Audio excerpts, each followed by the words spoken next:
مومنو، ایک دوسرے کا مال ناحق نہ کھاؤ. ہاں، اگر آپس کی رضامندی سے تجارت کا لین دین ہو اور اس سے مالی فائدہ حاصل ہو جائے تو وہ جائز ہے. اور اپنے آپ کو ہلاک نہ کرو، کچھ شک نہیں کہ اللہ تم پر مہربان ہے. اور جو زیادتی کرتے ہوئے اور ظلم سے ایسا کرے گا تو ہم اس کو عنقریب جہنم میں داخل کریں گے، اور یہ اللہ کو آسان ہے. اگر تم بڑے بڑے گناہوں سے جن سے تم کو منع کیا جاتا ہے پرہیز کرو گے تو ہم تمہارے چھوٹے چھوٹے گناہ معاف کر دیں گے اور تمہیں عزت کے مکانوں میں داخل کریں گے. اور جس چیز میں اللہ نے تم میں سے بعض کو بعض پر فضیلت دی ہے اس کی تمنا مت کرو.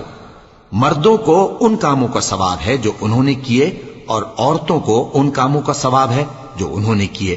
اور اللہ سے اس کا فضل و کرم مانگتے رہو، کچھ شک نہیں کہ اللہ ہر چیز سے واقف ہے. اور جو مال ماں باپ اور رشتہ دار چھوڑ مریں تو حقداروں میں تقسیم